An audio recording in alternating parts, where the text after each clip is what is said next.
السلام عليكم ورحمة الله وبركاته. وعليكم السلام ورحمة الله وبركاته. سبحانك لا علم لنا إلا ما علمتنا رب اشرح لي صدري.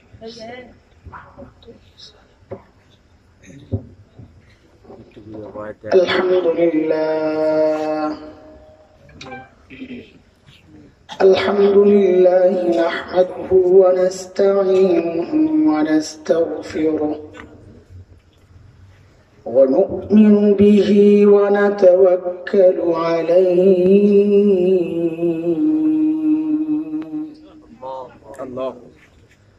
ونعوذ بالله من شرور أنفسنا ومن سيئات أعمالنا. من يهده الله فلا مضل له ومن يضلله فلا هادي له. وأشهد أن لا إله إلا الله وحده لا شريك له. وأشهد أن سيدنا وسندنا وحبيبنا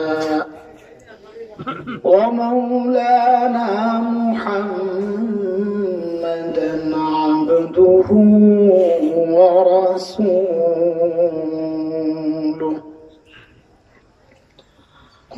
اللهم صل على محمد وعلى آل محمد كما صليت على إبراهيم وعلى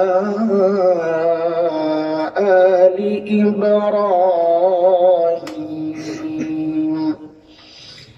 إنك حميد مجيد.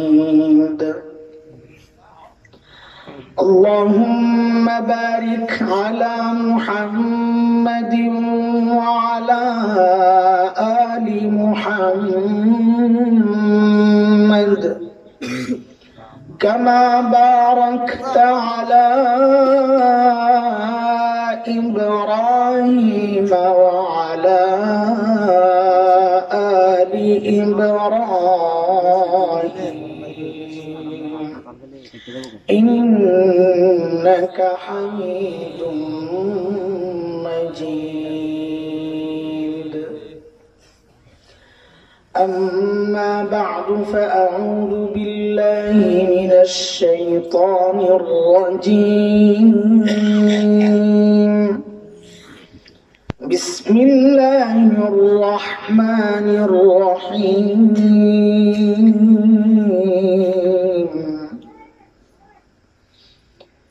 يا أيها الذين آمنوا اتقوا الله ولتنظر نفس ما قدمت لغد ولتنظر نفس ما قدمت لغد واتقوا الله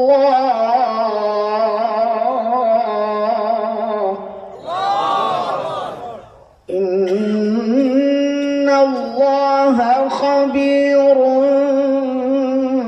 بما تعملون.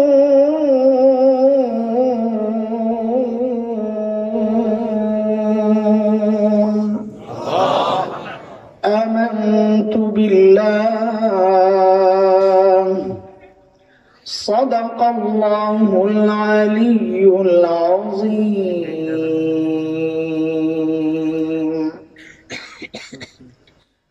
মুসলিম দুপুর দারুল মাদ্রাসা ও এতিমখানার নতুন মসজিদ উদ্বোধন উপলক্ষে আয়োজিত আজকের এই দোয়া মাহফিলের সম্মানিত সভাপতি, উপস্থিত হযরত উলামায়ে কেরাম, মুরব্বিয়ানে ইজম, দূর দূরান্ত থেকে আগত ইসলাম প্রিয় সুধী সমাজ, প্রিয় ছাত্র ভাইয়েরা, পর্দার আড়ালের মা ও বোন, আল্লাহ সুবহানাহু ওয়া তাআলার অশেষ মেহেরবানি আর করুণা দয়া, যে মহান মালিক দিন বুঝা দিন মানার জন্য দিন এই মজলিসে আমাদেরকে একত্রিত করেছেন, আলহামদুলিল্লাহ। এটা মালিকের অনেক বড় নিয়ামত আর দয়া। কোরআনে কারীমে আসছে, মালিক বলেন যে বান্দাকে আমি দিন বুঝার জন্য তার দিলটা খুলে দেই, দিন বুঝার মানসিকতা দান করি, ওই বান্দা সারাক্ষণ আমার স্পেশাল নূরের আওতায় থাকে। আর যার দিলকে শক্ত করে দেই তার জন্য তো ভয়ঙ্কর খবর, এবং সে গুমরাহিতে নিমজ্জিত থাকে। সূরা জুমারের মধ্যে আসছে, মালিক বলেন أفمن شرح الله صدره للإسلام فهو على نور من ربه فويل للقاسية قلوبهم من ذكر الله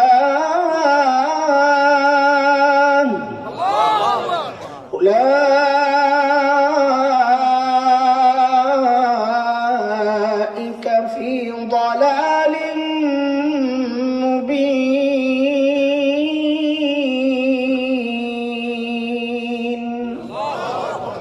এই আয়াতের মধ্যে রব্বে কারীম এই কথাগুলো বলেছেন। মুহতারাম হাজরিন, যে মহান মালিক এই নিয়ামতে আমাদেরকে ধন্য করলেন, ওই মালিকের শুকরিয়া আদায় করি, আলহামদুলিল্লাহ। সূরা হাশরের ছোট্ট একটা আয়াত তেলাওয়াত করছি, একেবারে ছোট। আল্লাহ তাআলা আমাকে আপনাকে বড় মায়া করে এই আয়াতে ডাক দিয়েছেন, ইয়া আইয়ুহাল্লাযীনা আমানু, ও ঈমানদার। এই ডাকটা মালিকের বড় মায়ার ডাক। হযরত মুফতি শফি রহমাতুল্লাহ আলাইহি বলেছেন, আল্লাহ বান্দাকে দুই ভাবে ডাকেন, কোরআনে ডেকেছেন। এক হচ্ছে ইয়া আইয়ুহান নাস, ও মানুষ, আর এক হচ্ছে ইয়া আইয়ুহাল্লাযীনা আমানু, ও ঈমানদার। হযরত মুফতি শফি রহমাতুল্লাহ আলাইহি বলেন, এই দুই ডাকের মধ্যে পার্থক্য আছে অনেক। বলে, যেমন আমরা আমাদের সন্তানদেরকেও দুই ভাবে ডেকে থাকি। এক হচ্ছে সন্তানের নাম ধরে আব্দুল্লাহ, তখন সন্তান অজানা এক আশঙ্কায় ভোগে, না জানি বাবা রাগ করে আছেন, এইভাবে ডাক দিছে। আর যখন বাবা আর সন্তানের যে সম্পর্ক, ওই সম্পর্ক ধরে ডাক দিয়ে বলেন আব্বু, তো বাচ্চা বুঝে বাবা আমাকে মায়া করে ডাক দিছে। ঠিক আল্লাহ যখন বান্দাকে ডাক দেন ইয়া আইয়ুহান নাস, ও মানুষ, যেন আল্লাহ নাম ধরে ডাক দিচ্ছেন, বুঝে নেওয়া যে আল্লাহ রেগে আছেন, কঠিন কিছু বলতে চাচ্ছেন। আর আল্লাহর সাথে বান্দার যে সম্পর্ক, ঈমানের সম্পর্ক, ওই সম্পর্ক ধরে যখন ডাক দিয়ে বলেন ইয়া আইয়ুহাল্লাযীনা আমানু, ও ঈমানদার, তখন বুঝে নেওয়া আল্লাহ আমাকে আপনাকে বড় মায়া করে ডাক দিয়েছেন। আমি যে আয়াতে কারীমা তিলাওয়াত করেছি, ওই আয়াতে আল্লাহ মায়া করে ডাক দিয়ে কি বলতেছেন, ইয়া আইয়ুহাল্লাযীনা আমানুত্তাকুল্লাহ ওয়ালতানজুর নাফসুম মা কদ্দামাত লিগাদিন ওয়াত্তাকুল্লাহ।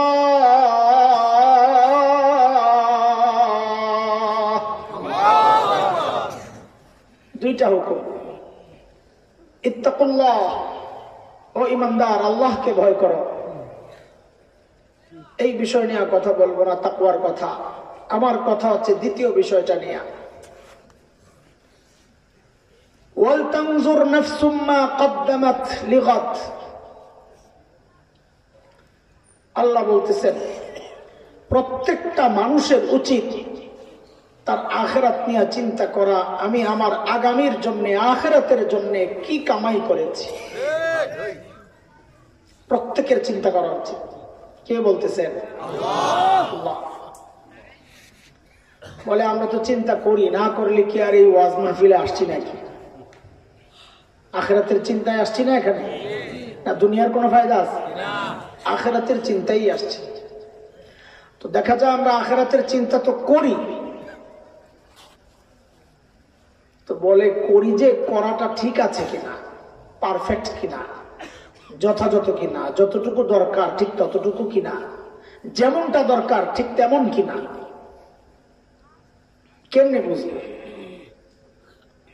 আমি তো বলবো হ্যাঁ ঠিক আছে, আল্লাহ বলা লাগবেন কিনা? তো আল্লাহ বলেন তোমার আমল ঠিক আছে কিনা, ইমান ঠিক আছে কিনা, এর জন্য আমি একটা মানদণ্ড ঠিক করে দিলাম, ওইটার সাথে মিলাইয়া দেখো, যদি মিলে তো ঠিক আছে, না মিললে ঠিক করে নাও। বলে মানদণ্ড কি? বলে মানদণ্ড হচ্ছে হযরতে সাহাবায়ে কিরাম রিদওয়ানুল্লাহি আলাইহিম আজমাইন। আল্লাহর নবীর সাহাবীরা হচ্ছেন মানদণ্ড। কোরআনে কারীম আল্লাহ তাআলা তাদেরকে মানদণ্ড বানায়া বহু আয়াতে আল্লাহ বলেছেন উলাইকা আল্লাযীনা ইমতাহানাল্লাহু কুলুবাহুম লিত্তাকওয়া লাহুম মাগফিরাতুন ওয়া আজরুন আযীম।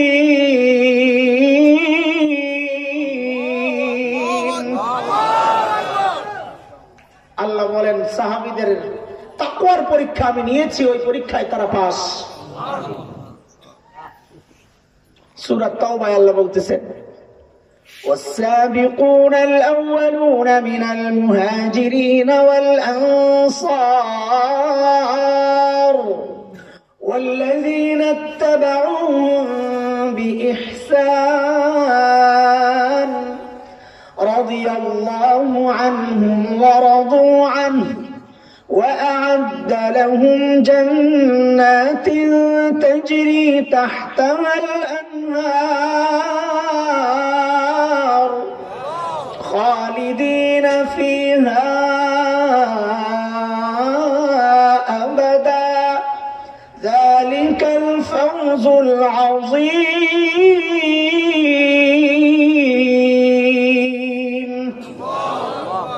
আল্লাহ বলেন সাহাবীদের উপর আমি রাজি, যেমন তারা আমার উপর রাজি ছিল। বলে এখন বলে তাদের জন্য জান্নাত তৈরি করে রাখছি।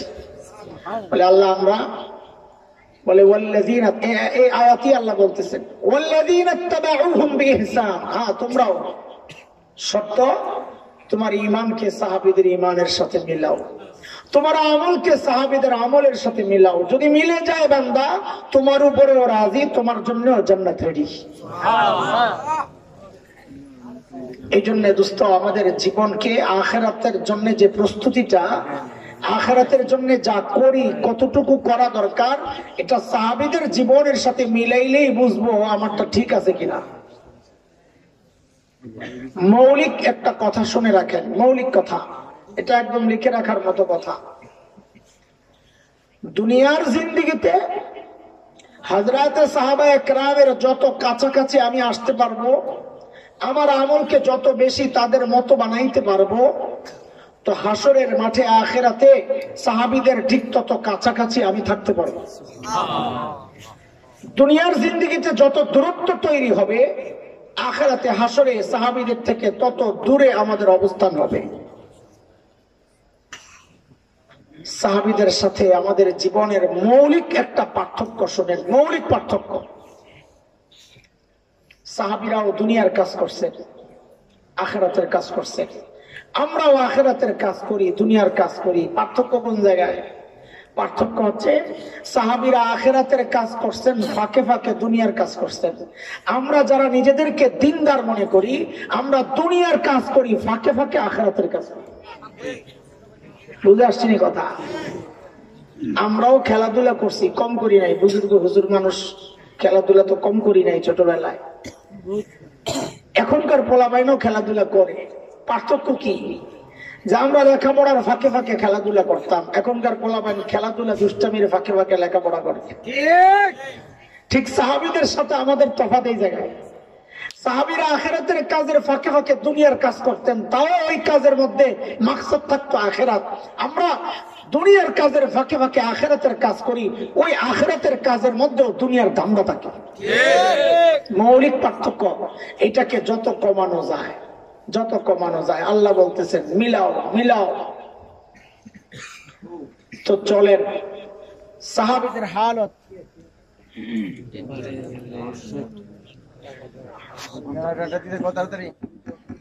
চলে আসছে আলহামদুলিল্লাহ। হায়াতুস সাহাবা, সাহাবীদের জীবন দর্শন, এগুলো আমাদেরকে শোনানো হয়। কেন শোনানো হয় ভাই? মাকসাদ কি? কারি তৈয়ব সাহেব রহমতুল্লাহ আলাইহি বলেছেন, অতীতের বড়দের জীবনী আলোচনার মাকসাদ দুইটা।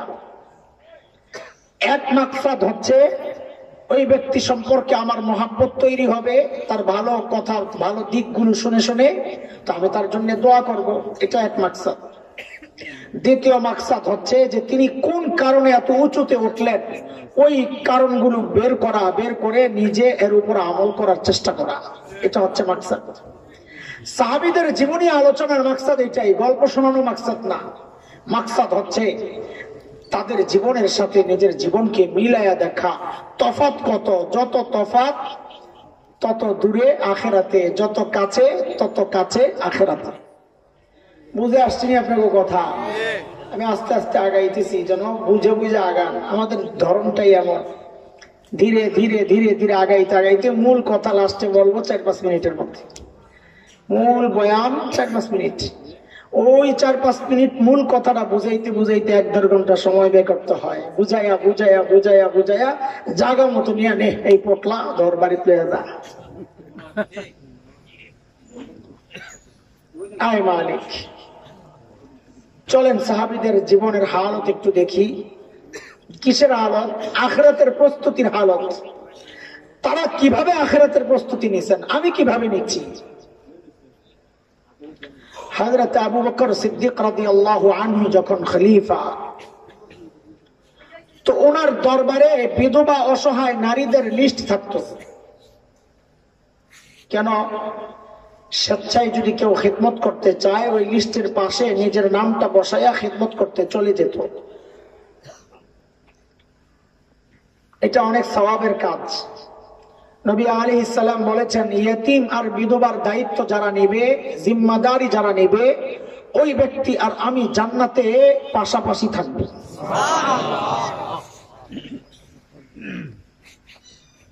তো সাহাবায়ে কেরাম যার যার মতো করে লিস্ট দেখে দেখে নাম লাগায়া কাজ করতে যান গা। এগুলো তো আমরা শুনলে কেমন কেমন লাগে, কারণ তো আমরা ওই যুগে আছি, অন্য বিধবার খেদমত করবো থাক দূরের কথা, নিজের বিধবা মায়ের খেদমতের তৌফিক তো হয় না। কপাল কপাল পোড়া কপাল, মরে যান জানোয়ার কথা। এর চেয়ে বড় নিয়ামত আর কি হইতে পারে? মার একটু খেদমত করে নিজের জান্নাত বানানো। কত সোজা, কত সোজা। কই কই ঘুরে পোলা পাই, কই কই ঘুরে। বড় আফসোস লাগে আমার, বড় আফসোস লাগে। মাঝে মাঝে দিল থেকে বলি এগুলা যে ভাইরে আমার মতো পরে কানবি কানবি কানবি, কিন্তু লাভ হবে না। সময় চলে গেছে, সময় চলে গেছে। আমার মা যখন মারা যান, এই যে কয়েকদিন আগে, মানে কয়েকদিন আগে খুব আলোচনা হয়েছে। 14 তারিখ, এই মাসের 14 তারিখে গেছিলাম রাজশাহী। তো ওই জায়গায় জায়গার কথা বলতে পারি না, কারণ হচ্ছে ওই মাহফিলটা কইরাই বাসায় এসার মাকে পাই নাই। তো ওই বলার সময় আর কথা বলতে পারি না। সবাই কান্দে, সবাই কান্দতেছে। মা হারাইছে, কেউ নানু হারাইছে, কান্দতেছে সবাই, কেউ দাদু হারাইছে। আমিও কান্দি। সবাই মনে করছে আমি বুঝি শক্ত থাকো। তো আমি কান্দতেছি, বলতেছি মা চলে গেছেন, এই জন্য কান্দতেছি না, আল্লাহর হুকুম চলেই যাবে। আমি কান্দতেছি অন্য কারণে, যে হায় ডাইরেক্ট আল্লাহর কাছ থেকে চাইয়া আমার জন্য মঞ্জুর করায় আনবে দুনিয়ার কেউ তো রইল না। মা তো ওই জিনিস, ডাইরেক্ট চায়া মঞ্জুর করাই আইনা দেয়। এই মানুষ তো আর পাইবা না, চলে গেলে আর পাইবা না, আফসোস করবা, আফসোস করবা। আমি একটু অন্য টাইপের ছিলাম, দোয়া নেওয়ার ফন্দি খুঁজতাম। বুঝছি তো কোরআন হাদিস পড়া তো বুঝছি যে দোয়ার ভান্ডার তো এটা। কই কই ঘুরো তুমি, পীরের কাছে, অমুকের কাছে, তমুকের কাছে, হাদিয়া তোফা, ঘোড়ার ডিম মিয়া, যায় জাগা মতো পায়ের কাছে বসে থাকো, দুনিয়া বইনা যাবে, আখেরাত বইনা যাবে। আমি যাই গুতাগুতি করতাম, দুষ্টামি করতাম, শুনলে হাউকে বলাবেন যে এই বুড়া বয়সে এই কাম করছে।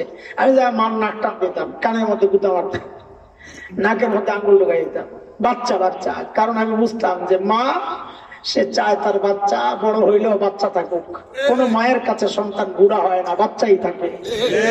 আস্তে করে যায় কোলে শুয়ে পড়তাম, আস্তে করে যায় জড়ায় ধরা বসে থাকতাম। মা হাসতেন, কানতেন, মাঝে মধ্যে হাত উঠাইতেন, আল্লাহ আল্লাহ, হাত উঠাইতেন, কানতেন, আয় মালিক। মাহফিল করে ঘরে আসতাম, বেশিরভাগ তো তাহাজ্জুদের ওয়াক্তে ঢুকতাম। তো ঢুকলে দেখা যায় তো সব তো ঘুম, বিবি ঘুমায়, বাচ্চারা ঘুমায়। আয় একজন মানুষ বসে রয়েছেন যায় নামাজে, ঘুম নাই, ঘুম নাই। যায় পিছন দিয়া জড়াইয়া ধরতাম, মা ঘুমান না। তো কানতেন, দেখতাম কানতেছেন, কেন কানতেন, ঘুমান না কেন? বলে বাবা যতক্ষণ বাহিরে থাকো ঘুম তো আসে না। এইরকম মানুষ তো দুনিয়া আর পাইবা না, এটা মা ছাড়া কারো পক্ষে সম্ভব না। যদি চাও দুনিয়া বনে যাবে, যদি চাও আখিরাত বনে যাবে, সুযোগ আছে। যারা মাথাটা নোয়া দাও মায়ের সামনে, হাতটা মাথায় ভুলায় নাও, ভুলায় নাও। মরে গেলে আফসোস করবা, কানবা, কিন্তু কাজ হবে না। থাকতে মূল্য দাও ভাই, থাকতে মূল্য দাও। যাই হোক, বলতেছিলাম হযরত আবু বকরের সময় এই সিস্টেম ছিল। বিধবা অসহায় নারীদের খিদমতের জন্য মানুষ স্বেচ্ছায় যেত। সাহাবায়ে কেরাম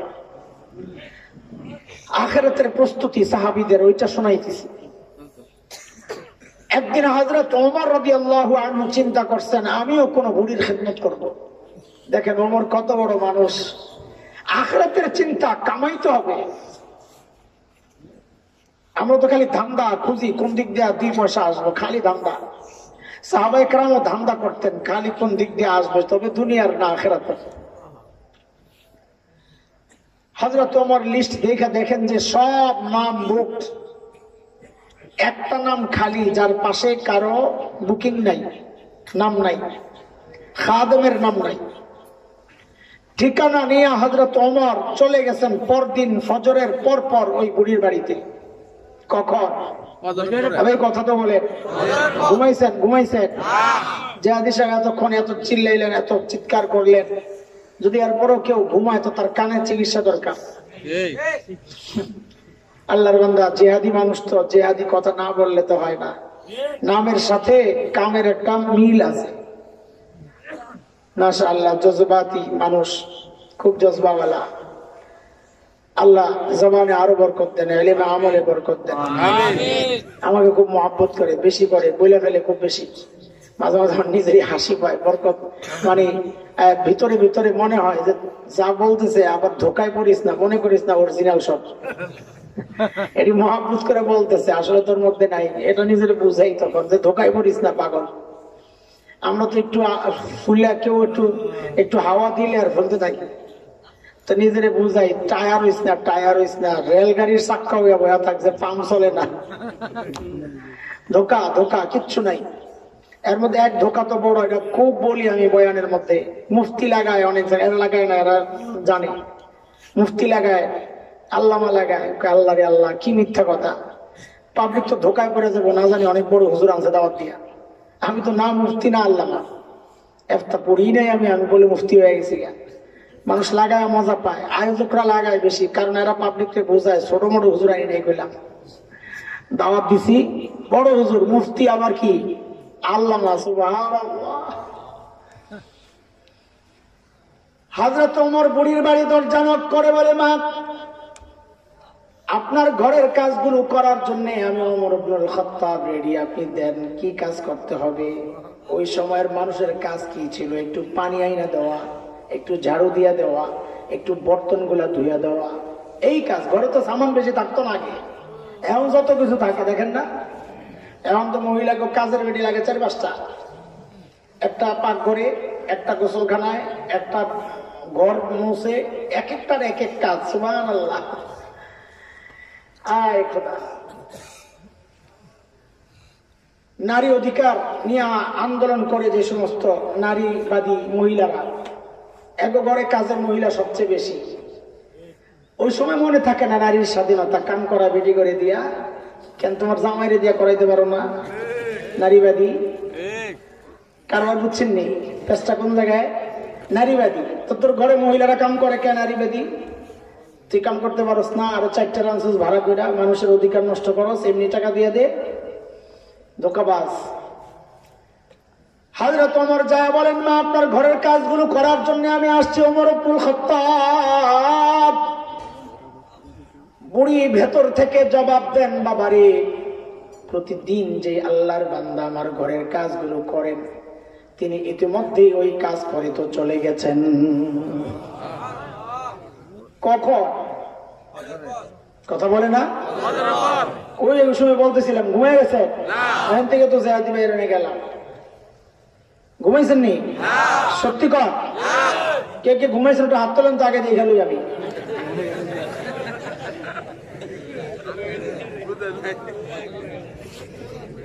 বুঝে নাই, এটাও তো পরীক্ষা করছি আমি, তো প্রশ্ন করছি একটা, উত্তর 2টা। কে কে ঘুমাইছে, কে কে অমনোযোগী। যে হাত তুলছে হ্যাঁ হুজুর আমি ঘুমাই নাই কিন্তু অমনোযোগী। হযরত ওমর চিন্তা করলেন, তাইলে আমাকে আরো সকালে আসা লাগবে, কাজ তো পাইলাম না। এই চিন্তা করে হযরত ওমর পরদিন ফজরের আজানের ওয়াক্তে বুড়ির বাড়ির দরজার সামনে যায়, দরজা নক করে বলে, মারি আমি ওমর ইবনুল খাত্তাব, গতকালও আসছি, আজকেও আসলাম, আপনার ঘরের কাজগুলো দিয়ে দেন, আমি করতে আসছি। আজকেও বুড়ি জবাব দিচ্ছেন, বাবারে প্রতিদিন যে আল্লাহর বান্দা আমার ঘরের কাজগুলো করেন, তিনি ইতিমধ্যেই কাজ করে চলে গেছেন। হযরত ওমরের চিন্তা, তাইলে আরো আগে আসা লাগবে, বুঝছি। ওই চিন্তা আসছেন তাহাজ্জুদের ওয়াক্তে। কখন? চিনেননি তাহাজ্জুদের ওয়াক্ত? কখন? ফজরের আজানের আগ পর্যন্ত বলে, দেখছেন নি কারবার? আচ্ছা যাই হোক, আমি ওইটা জিজ্ঞেস করা মাকসাদ না, ওইটা তো মাসআলার ব্যাপার। আমাদের কাছে আবার একটা ডিজিটাল ব্যাখ্যা আছে তাহাজ্জুদের ওয়াক্তের। সেটা হইলো বর্তমান সময়ের যুবক পোলাপাইন ফেসবুক বন্ধ করে, ইউটিউব বন্ধ করে যখন ঘুমাইতে যায়, ওটা হইলো তাহাজ্জুদের ওয়াক্ত। চোরা গ মার্কেট নষ্ট করছে না, রাতে চুরি করতো যারা আগে, এখন মার্কেট নাই, খাওয়ান নাই। যেই ঘরে চুরি করতে যায় রাত্রে যায়, জানলা দিয়ে তো আগে দেখে মানুষটি ঘুমাইছি নি, দেয় খোদা আসমানের দিকে মুনাজাত ধরে বয়ে দিচ্ছে।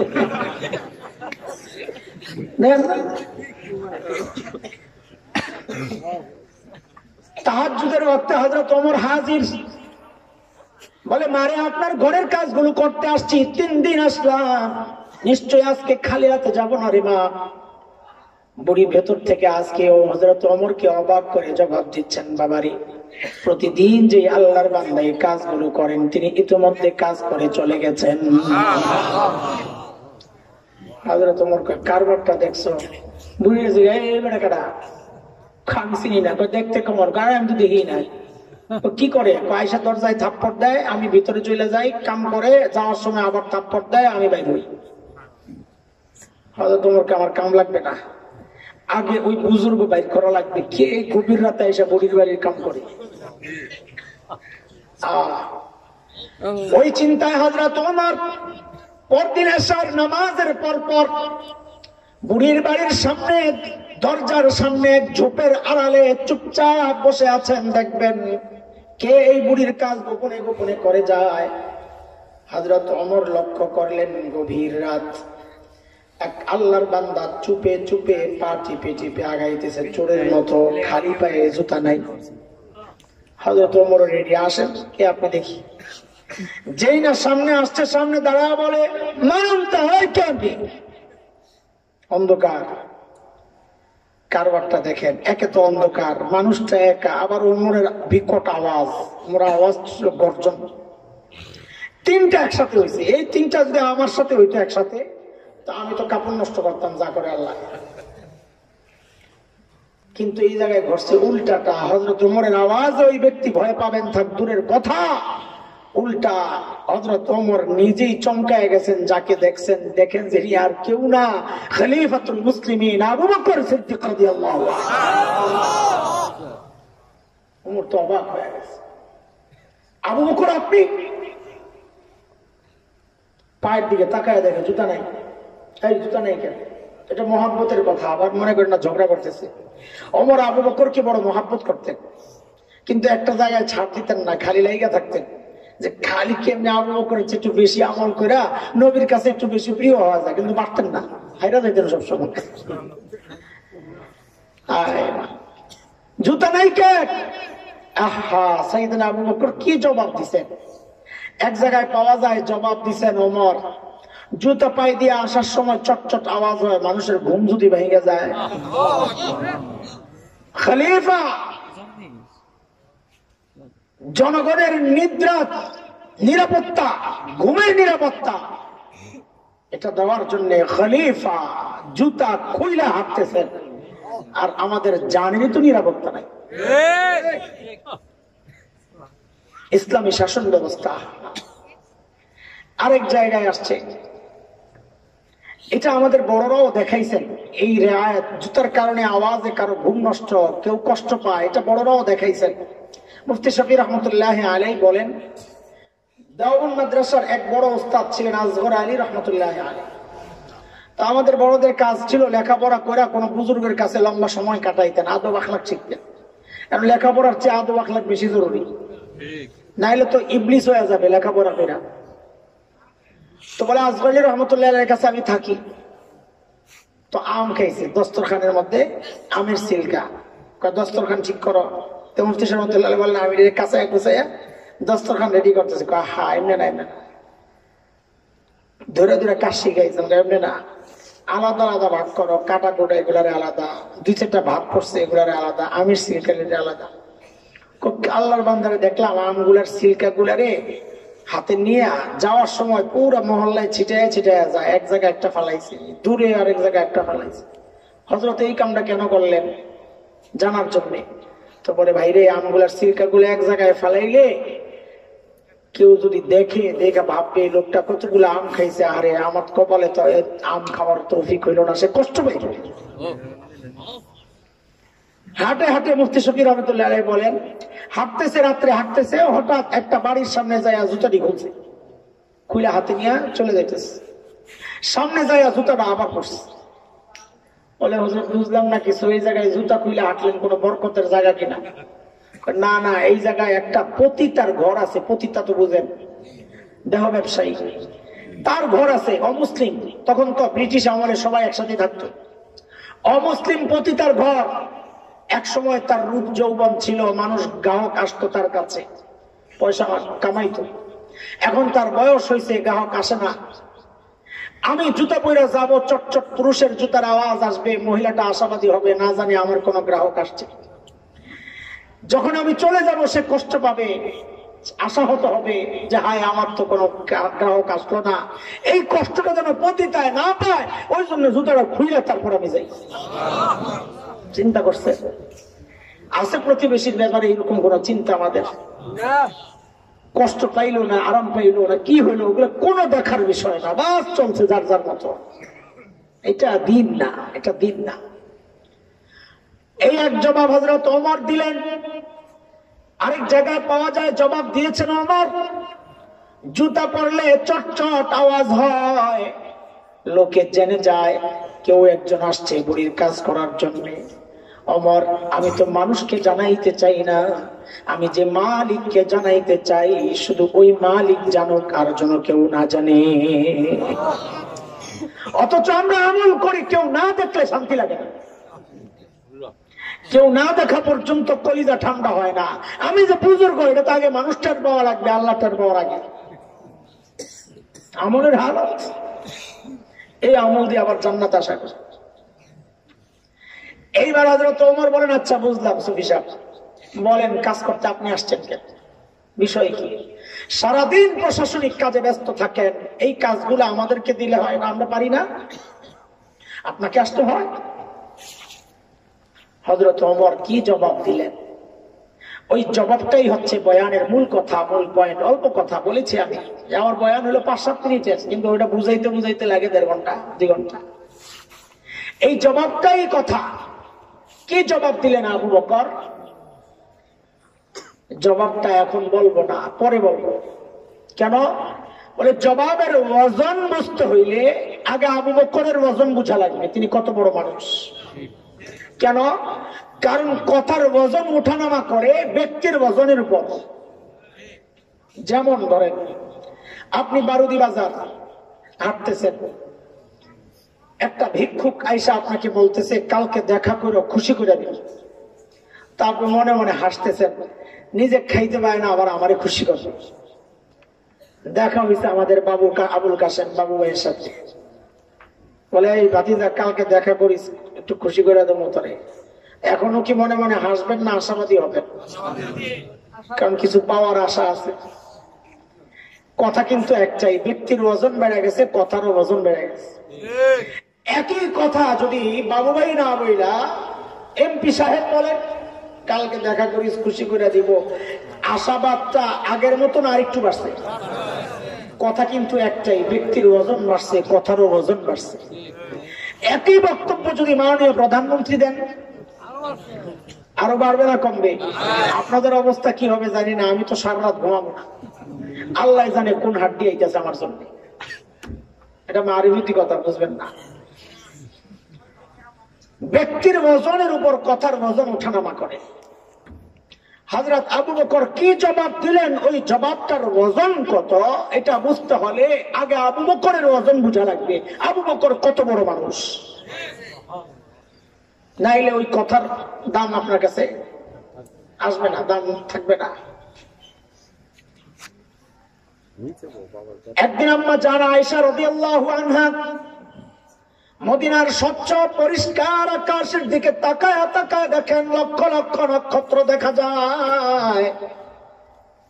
আম্মা জান আল্লাহর হাবিবের কাছে আয়েশা জিজ্ঞেস করলেন, ইয়া রাসূলুল্লাহ, ওই যে লক্ষ লক্ষ নক্ষত্র দেখা যায়, ওগো আল্লাহর হাবিব, আপনার উম্মতের মধ্যে এমন কেউ কি আছে যারা আমলের পরিমাণ ওই নক্ষত্রের চেয়েও বেশি? কেউ কি আছে ইয়া রাসূলুল্লাহ? আল্লাহর হাবিব বলেন, আয়েশা আছে একজন। কয়জন বলেন? কত বলে? আম্মা জান তো মনে মনে খুশি, বুঝছি তো ওই একজন কে, আমার আব্বাই তৈব, আবু বকর ছাড়া কে হবো? বাইরে কারা কথা কর, কথা বলিস না রে বাপ, বাইরে কারা কথা বলে? কথা বলো না ভাই, একদম মাদ্রাসার গেটের বাইরে যায় বলো, আমাদের ডিস্টার্ব হয়। দরকার লাগে 10 টাকা লয়ে যাও, বাইরে যায় চকলেট খাও।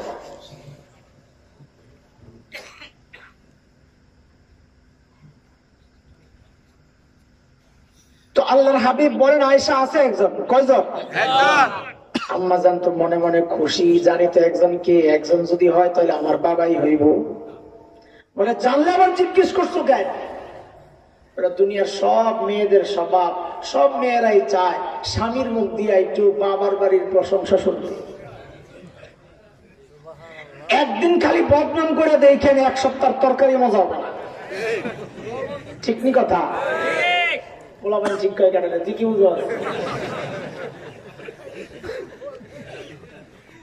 এটা কিন্তু ভালো দিক, এটা হাসির দিক না, এটা তোমার জন্য লজ্জা। লজ্জা এই কথাটা যে বললাম, যে বাবা মারে খারাপ বললে তার কষ্ট লাগে, সে মন খারাপ বসে বসে থাকে, এটা তার জন্য এটা প্রশংসা, তোমার জন্য লজ্জা। কেন? কারণ এই বউ যখন তোমার বাবা মার বদনাম করে তোমার কষ্ট লাগে না, বউর বদনাম শুই না, ওই মোটর যে ছেড়ে দেয় যায় বাবা মার সাথে যায় খারাপ আচরণ তুমি করো, তাহলে ভালো কে, তুমি না বেরি? হাসলা তো খুব ভালো, শরম থাকার কথা, মেয়ে হাসো আবার, এটা তো তার জন্য প্রশংসা। নিজের বাবা মারে খারাপ বললে কষ্ট লাগবে না কেন? তোর বাবা মারে খারাপ বললে তো বউ তোর কষ্ট লাগে না, উল্টা বউয়ের কথা শুই না যায় বাবা মার সাথে খারাপ আচরণ করো। হাসা তো দরকার তরে নিয়ে, বউ তো এটা প্রশংসার কাজ। আল্লাহর হাবিব বলেন আয়েশা আছে একজন, কয়জন? একজন। আম্মা জান ভেবেছেন জানি তো একজন কে, আমার বাবা ছাড়া আর কে হবে? আল্লাহর নবী বলেন আয়েশা, আমার যে উম্মতের আমল ওই নক্ষত্রের চেয়ে বেশি আয়েশা, ওই উম্মতের নাম হচ্ছে ওমর ইবনুল খাত্তাব। কে? এইটা শুনে আম্মা জানের অবস্থাটা কি করে? মুখ চোখ একেবারে শুকায় গেছে, একেবারে। আয় আল্লাহ, কি বুঝলাম তাহলে আমার বাবার এত কিছু কি লেগা? আল্লাহর হাবিব তো আম্মা জানের চেহারা দেখেই বুঝছেন আয়েশার ভিতরে গন্ডগোল চলতেছে। কারণ মানুষের দিলের খবরটা চেহারায় ফুটে ওঠে, চেহারা হলে আয়নার মতো। ইংরেজিতে বলে face is the index of mind, নাকি কি কয়, যে মানুষের মাইন্ডে কি আছে না আছে চেহারায় ফুটে। মন খারাপ হলে এটাও বোঝা যায়, খুশি থাকলে এটাও বোঝা যায়, ঠিক নেই? আম্মা জানের চেহারা দেখে নবী বুঝছেন আয়েশার ভিতরে গন্ডগোল চলতেছে। আল্লাহর হাবিব বলেন আয়েশা, তুমি কি ভেবেছিলা তোমার বাবার নাম বলবো আয়েশা? না না, শোনো আয়েশা, তোমার বাবার হিসাবটাই তো আলাদা। আমার গোটা উম্মতের আমল যদি এক পাল্লায় রাখা হয়, আর একা তোমার বাবা আবু বকরের আমল যদি আরেক পাল্লায় রাখা হয়, তো আবু বকরের আমলের পাল্লা ভারী হয়ে যাবে। আবু বকরের মর্যাদা এত। কথার ওজন বোঝানোর জন্য আবু বকরের মর্যাদা বুঝাইতেছি আগে, বুঝে আসছেনি কথা? একদিন হযরত ওমর আসছেন, আয়েশা বলে আবু বকর আপনার সাথে একটা চুক্তি করতে চাই। চুক্তি কি? চুক্তি। আবু বকর সরল সোজা মানুষ, কি চুক্তি করবেন কোন? আবু বকর, আমার জীবনের যত আমল আছে। কে বলতেছেন? ওমর। আমার জীবনের যত আমল আছে। ওমরের আমল কত? ওই যে নক্ষত্রের চেয়েও বেশি। নক্ষত্র মানে সংখ্যা না, পরিমাণ। এক এক নক্ষত্র এই দুনিয়ার লাখো গুণের বড় বড়। এই সব নক্ষত্রের চেয়ে বেশি ওমরের আমল। তো ওমর এসে বলতেছে আবু বকর, আমার জীবনের যত আমল আছে সব আপনাকে দিয়ে দিতে চাই। আবু বকর চিন্তায় পড়ে গেছে, ওমর তো ভালো মানুষ, সারা জিন্দিগি আমার সাথে আমল নিয়ে করলো ঠেলাঠেলি, প্রতিযোগিতা, আর উনি বলে এখন সব দিয়ে দিবে। এখানে কোনো গাপলা আছে? আবু বকর মানুষ সরল সোজা, কিন্তু ব্যাককল তো না। আরে ব্যাককল এক জিনিস, সরল সোজা আরেক জিনিস, বিচক্ষণ এক জিনিস, বাটপার আরেক জিনিস। ওলামায়ে কেরামকে দেখলে অনেকে মনে করে ব্যাককল, দুনিয়ার কিচ্ছু বুঝে না। ওলামায়ে কেরাম বিচক্ষণ, সহজ সরল, তোর মতো বাটপার বাট্টা। অনেক মানুষ আছে আলেম দেখলে মনে করে এরা দুনিয়ার কিচ্ছু বোঝে না, এরা সমাজের বোঝা। আল্লামা মুস্তাফা আল হুসাইনি রহমতুল্লাহ আলাইহির নাম শুনছেন? অনেক বড় মুফাসসির ছিলেন। আমাদের আল্লামা ওলিপুরি হাফিজাহুল্লাহর সমসাময়িক ওই লেভেলের ওয়াইজ বক্তা মুফাসসির। হুজুর এক মাহফিলের পরে হাইওয়ে রোডে রেস্টুরেন্টে খাইতে বসছেন। এটা আমাদের অনেক সময় করতে হয়, মাহফিল শেষে হোটেলে খাই। কেন? কারণ এটা সব জায়গায় না, কোন কোন জায়গায় এমন হয়ে যায় যে মাহফিলের আগে বহু দূর থেকে হুন্ডা দিয়া স্লোগান দিতে দিতে নেয়, ওয়াশ টোয়াশ করার পর বক্তারে আর চিনে না, তখন ওই না খাইয়া বের হইতে তাড়াতাড়ি, ইজ্জতটারে হাতে লইয়া, পকেটে লইয়া। এই জন্য আপনি আসার আগে খাইয়া লইছে, পরে কোনটা হয় ওয়াজ পছন্দ না হইলে বাবু ভাই না খাওয়াইয়া বিদায় করে আল্লাহ। রেস্টুরেন্টে বসছে হযরত মুস্তাফা আল হুসাইনি রহমতুল্লাহ আলাই খাইতে। প্লেটটারে চারটা চুইটা খাইতেছেন, হাড্ডি একটা ছিল ওটারে চাবায়া চুবায়া সুন্দর করে খাইতেছেন সুন্নত তরিকায়, যেগুলোর মধ্যে বরকত আছে। পাশের টেবিলে এক ভদ্রলোক বসে বসে চা খায়। কি খায়? চা। দুনিয়া বহু মানুষ এমন আছে যে দাড়িওয়ালা টুপিওয়ালা দেখলে চুলকানি শুরু হয়, আছে না? এরকম বহু মানুষ আছে, না আমি মুসলমান, আসলে মুনাফিক। ওই ভদ্রলোক ওই টাইপের, হুজুর দেখতে পারে বসে বসে চা খায়। তো মাথায় আসছে হুজুর যেমনি হাড্ডি চাবাইতেছে, এই সুযোগটারে হাতছাড়া করা যাবে না, হুজুরে যাই একটু সাইজ করা লাগবে। চার কাপটা হাতি নিয়ে হুজুরের টেবিলের সামনে এসে দাঁড়ায় বলে, এক্সকিউজ মি। আমি বলি, ইয়েস বলেন। বলে, একটা কথা জানতে চাই। বলে, বলেন না। বলে আচ্ছা হুজুর, আপনাদের এলাকায় কুকুরে কি খায়? দেখছেন নি কারবার? ওই যে হুজুরে হাঁটি চাবাইতেছে, ওইটারে হুজুরের কুকুরের সাথে মিলাইছে নিয়া। আপনাদের এলাকায় কুকুরে কি খায়? মনে করছে হুজুর তো কান্দা কাইটা শেষ হয়ে যাবো এমন এক কথা জিজ্ঞেস। কিন্তু হুজুর যে ব্রিটিশ সেটা তো টের পায় নাই। দেখতে না দেখা যায় এরকম, আসলে তো জিনিস। হুজুর দেরি করে নাই, হুজুর হুজুরের মতো হাড্ডি চাবাইতেছে আর যে আপনাদের এলাকায় কুকুরে কি খায়? হুজুর হাড্ডি চাবাই আর আমাদের এলাকায় কুকুরে চা খায়।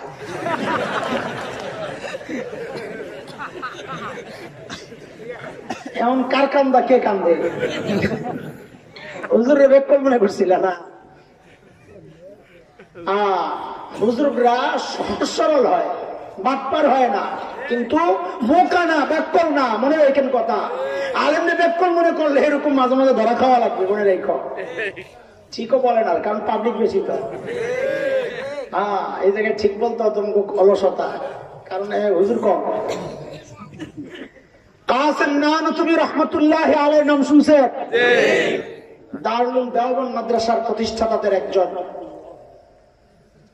ইংরেজ বিরোধী আন্দোলনের বড় সিপাহ সালার। ইংরেজরা ধরার জন্য উনি যে মসজিদে থাকতেন, ছাত্তা মসজিদ, দেওবন্দ মাদ্রাসার পাশে ছোট্ট মসজিদ, ইংরেজরা ঘেরাও করছে চারিদিক দিয়া, কাসেম নানতুবিকে গ্রেফতার করবে। তো ভিতরে ঢুকে দেখে এক আল্লাহর বান্দা গেঞ্জি গায়ে দেওয়া, লুঙ্গি পরা, ঝাড়ু দিতেছে। তো ওইটাই কাসেম নানতুবি, এরা তো বুঝে নাই।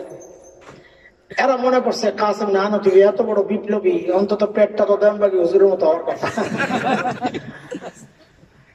যা জিজ্ঞেস করতেছে কাসেম নানতুবি কায়? কাসেম নানতুবি কই? এখন কাসেম নানতুবি যদি বলেন নাই হো তো গ্রেফতার করে, আর যদি বলে মুঝে পাতা নেই, আমি জানি না, তো তুমি তা। কত সচেতন মানুষ, আল্লাহ ওয়ালা, দুনিয়ার কিচ্ছু বুঝে না। কাসেম নানতুবি যেই জায়গায় দাঁড়ায় ছিলেন ঠিক ওখান থেকে একটু সরছেন, জায়গা থেকে সরছেন। তো আগের জায়গাটা খালি হয়েছে না? তো সরার সময় এমন একটা ভাব রয়েছেন, কথাটা বুঝতে একটু দেরি হয়েছে। আচ্ছা কাসেম নানতুবি ও তো আগে ইহাতে, তো একটু আগে এখানেই ছিল, যেখানে দাঁড়ায় আছিল ওইদিকে ইশারা দিয়ে কি বলতেছে, একটু আগে তো এখানেই ছিল, আসলে তো এখানেই ছিল, এখন তো শরীরে আসছে এই জায়গায়। ইংরেজরা মনে করছে একটু আগে এখানে আসলে, এখন পালায় গেছে। আলেম বিচক্ষণ। আবু বকর মানুষ তো ব্যাকল না, আবু বকর বড় চালাক। যখন সূরা লাহাব নাজিল হয়, সূরা লাহাবের মধ্যে আবু লাহাব সাইজ করা হয়েছে, সাথে আর বউ উম্মে জামিল বিনতে হারব ইবনে উমাইয়াকেও সাইজ করার হুমকি দিয়েছেন আল্লাহ তাআলা, তোরাও সাইজ করো। উম্মে জামিল তো শুই না, মেজাজ গেছে গরম হইয়া। এমনি তাফসীরের কিতাবে লেখে উম্মে জামিল যখন চলাফেরা করত তো দূরের থেকে দেখলে বোঝা যাইতো না এটা বেড়া না বেড়ি। আছে না সমাজে এরকম কিছু বেড়া বেড়ি? যদি না দেখো, না চিনো তো শাহবাগে যাও, ওই যেগুলা মিছিল করে শাহবাগে দেখছো না, দেখ বাইরে দেখলে বোঝা যায় না এটা বেড়া না বেড়ি। অনেক সময় বেড়াটিরও বেড়ি মনে হয়, কারণ এটি ওই যে পিছন দিয়ে চুল রাখে, আবার এটা কোপাও বাঁধবে। দেখছো না এগুলা বদজাত গুলা, হিরুঞ্চি বাড়ি। হিরুনের তো দাম বেশি, গাঁজা খায়, গাঁজা কম দামে এটা।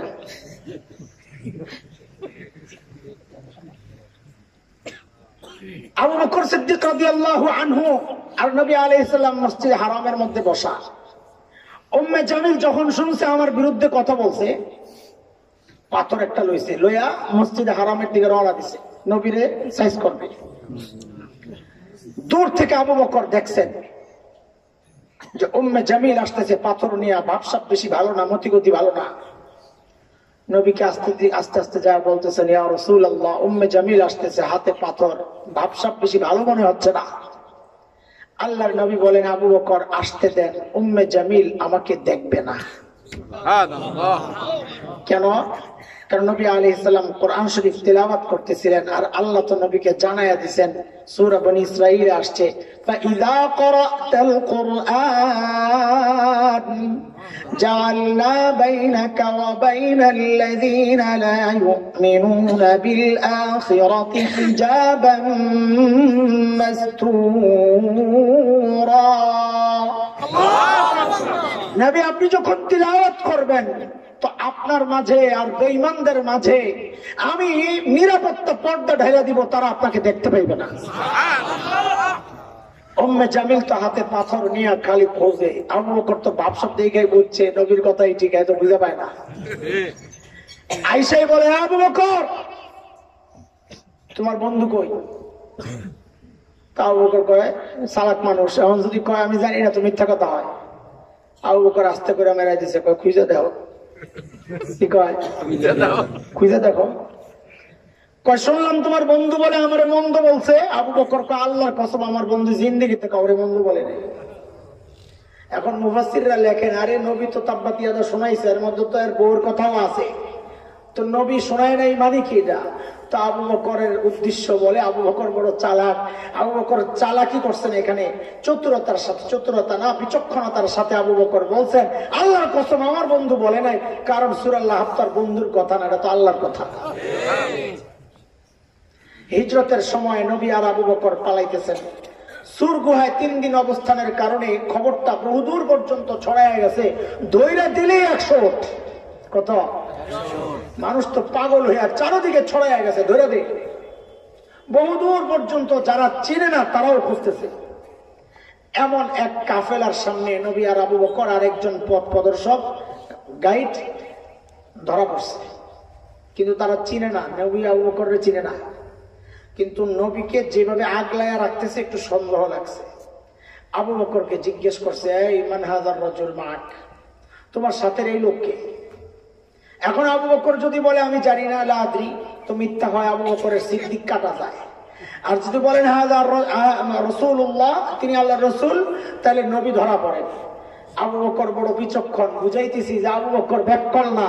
এই জায়গায় নগদে আবু বকর কি জবাব দিলেন? আহা, রিওয়ায়াতে আসছে আবু বকর জবাব দেন, হাযার রাজুল ইয়াহদিনি, ইনি একজন মানুষ আমার রাস্তা দেখায়।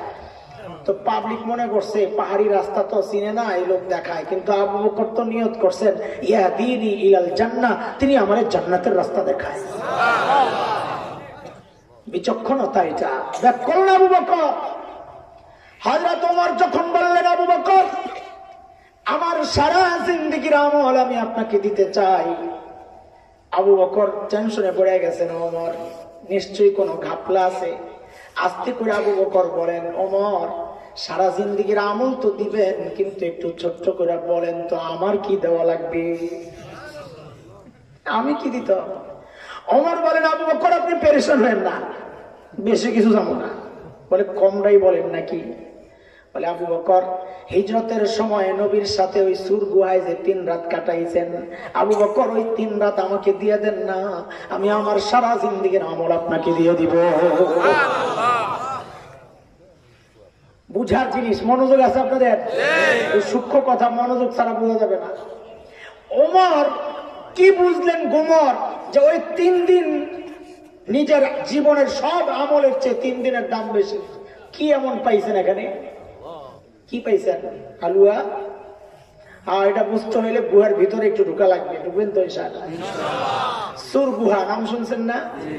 নবী আলাইহিস সালাম আর আবু বকর মক্কা থেকে পালানোর সময় যেই জায়গায় 3 দিন লুকায়া ছিলেন, কেন? এটা কৌশল, যেন সবাই খুঁজতে খুঁজতে দূরে দূরে জায়গা নিরাশ হয়ে বাড়িতে আসে, এই ফাঁকে আসতে বাইরে হয়ে যাবে। এটা কৌশল। আল্লাহর হাবিব আর আবু বকর গুহার ভেতরে, কাফেররা গুহার মুখের সামনে দিয়ে হাঁটা চলা করে। আবু বকর পা দেখতেছেন আর টিক টিক করতেছে, কলিজা হারে নিচের দিকে তাকাইলে তো দেখা ফেলবে। এরে দোস্ত, আবু বকরের এই টেনশন নিজের জন্য না, নবীর জন্য। কার জন্য বলেন? আবু বকররা কোনোদিন নিজের জন্য টেনশন করেন না। আরে আবু বকরের কথা কি বলবো, আবু বকরের ছোট্ট মেয়ে আসমার কথা তো আগে শোনো। ছোট্ট বাচ্চা। আল্লাহর হাবিব আর আবু বকর সুর গুহায় ভেতরে। সুর গুহা দোস্ত 10 তলা 15 তলা উঁচু, কোনো পাহাড়ের নাম না। 2টা গুহা, একটা গাড়ে হেরা, হেরা গুহা, যেখানে ওহী আসছে সর্বপ্রথম, ওইটাও অনেক উঁচা। কিন্তু আমি উঠছি, ভিতরে ঢুকছি, নামাজ পড়ছি, মন চাইছে সুর গুহায় একটু উঠবো, কিন্তু যতবার পাহাড়ের নিচে যায় উপরের দিকে তাকাই, উপরের মানুষগুলারে যখন দেখি পিঁপড়া, সাদা পিঁপড়ার লাইন, আমার দ্বারা সম্ভব না। এখন তো পাথর কাইটা কাইটা সিঁড়ি বানাইছে, কিন্তু তখন তো সিঁড়িও ছিল না। এক পাথর থেকে লাফ দিয়ে আরেক পাথর, আরেক পাথর থেকে আরেক পাথর, এইভাবে উঠতে হইতো। ওই সময় ওই ছোট্ট আসমা, হযরত আবু বকরের মেয়ে ছোট্ট আসমা, বকরি চড়ানোর বাহানা করে করে কোরসায় করে করে নিয়ে বাবা আর নবীকে খাবার দিয়ে আসতেন। এই জন্য নবী মায়া করে হযরত আসমাকে ডাকতেন, যা তুমি তাকা কোরসাওয়ালি, মায়া করে ডাকতেন। আল্লাহর হাবিব একদিন লক্ষ্য করলেন হযরত আসমার কপাল ফেটে রক্ত ঝরছে। নবী জিজ্ঞেস করলেন, আসমা কোথায় পড়ে গেল রে, কপালে কেন রক্ত? আরে হযরত আসমা বলেন, ইয়া রাসূলুল্লাহ, আমি কোথাও পড়ে যাই নাই, আসার সময় রাস্তায় আবু জেহেলের হাতে পড়েছিলাম। আবু জেহেল ধরে বলে, আসমা তোমার নবী আর বাবা কোথায় আছে তুমি জানো? জলদি বলো, নাইলে তোমাকে মেরে ফেলবো। ইয়া রাসূলুল্লাহ, আমি আবু জেহেলকে জানায়া দিলাম, আবু জেহেল আপনি আমাকে মারবেন না কি করবেন আপনার ব্যাপার, কিন্তু নবী আর বাবা কোথায় আছে আমি জানি, কিন্তু বলবো না। ছোট্ট বাচ্চা। ইয়া রাসূলুল্লাহ, এই কথা বলার সাথে সাথে আবু জেহেল আমাকে এমন একটা থাপ্পড় মারলো, আমি ছিটকে যায় পাশের পাথরে যায় পইরা আমার কপালটা ফেটে গেছে। আমি যখন সোজা হইয়া দাঁড়াই, আবু জেহেল এসে আমার গলা টিপা ধরছে, এই আসমা নবী কোথায় বল।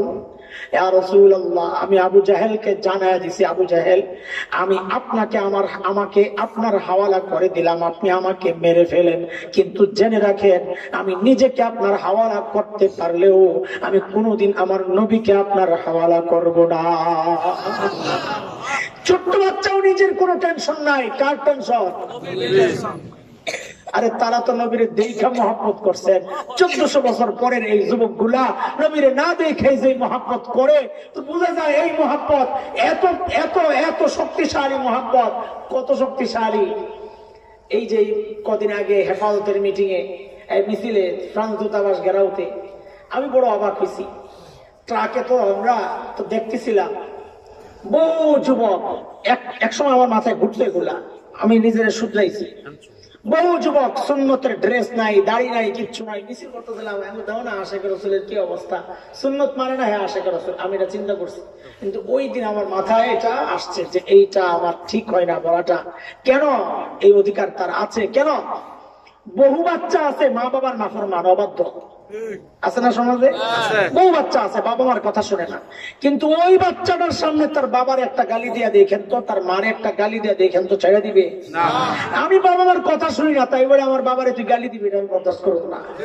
এরা হয়তো নবীর সুন্নত মানে না, কিন্তু নবীকে যেহেতু রাসূল হিসাবে স্বীকার করছে, নবীরে গালি দিলে এই দাড়ি ছাড়া যুবক গুলারও কষ্ট সহ্য হয় না, তারাও রাজপথে নেই মাসে। কথা কম ঠিক শুধু তাই না, আমি তো কথা বলে বুঝি, জেনেছি কত বাচ্চারা এসে দেখা করে আর বলে, হুজুর খালি একটা ডাক দেন না কেন আপনারা?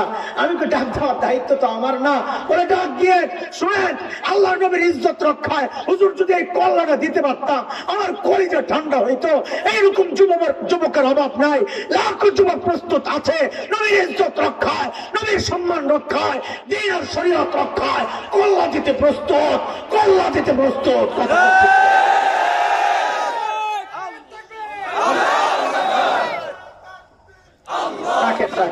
স্লোগান তো আগে যা দেওয়ার দিচ্ছেন, এখন আর লাগবে না। হযরত আবু বকরের টেনশন নিজের জন্য না, কার জন্য? আল্লাহর হাবিব আরাম করতেছিলেন, ঘুমায়াছিলেন। ঘুম থেকে উঠে দেখেন আবু বকরের চেহারার মধ্যে চিন্তার ছাপ। নবী জিজ্ঞেস করেন, আবু বকর এত টেনশন কেন আপনার, কি হয়েছে বলেন? হযরত আবু বকর বলেন, ইয়া রাসূলুল্লাহ একটু উপরের দিকে তাকায়া দেখেন, লাউ আন্না আহাদাহুম ইয়ানজুরু ইলা কাদামাইহি, তাদের যে কেউ একজন যদি বুহার মুখের দিকেও না তাকায়, শুধু নিজের পায়ের দিকে যদি তাকায়, তাইলেও তো আমাদেরকে দেখে ফেলবে। দেখেন দেখেন আল্লাহর হাবিব হযরত আবু বকরকে অভয় দিচ্ছেন। আবু বকর আপনি কি মনে করছেন গুহার ভেতরে খালি আমি আর আপনি আর আমাদের সাথে কেউ নাই? আপনি এটা মনে করছেন? না আবু বকর, না, আমি আর আপনি একা না, আমাদের সাথে আল্লাহ আছেন। সাথে কে আছেন? নবী বলেন না আপনার সাথে আমি আছি, আপনি ডরায়েন না, এটা বলছেন। কাজে আমাদেরও স্লোগান ঠিক করা লাগবে। পোলাপান যে স্লোগান দেয়, মামুল এগিয়ে চলো, আমরা তোমার সাথে আছি, তুই থাকলে কি হবে রে? আল্লাহ যদি না থাকেন, আল্লাহ থাকলে তোর না থাকলেও চলবে, বলতে হবে এগিয়ে চলো আল্লাহ তোমার।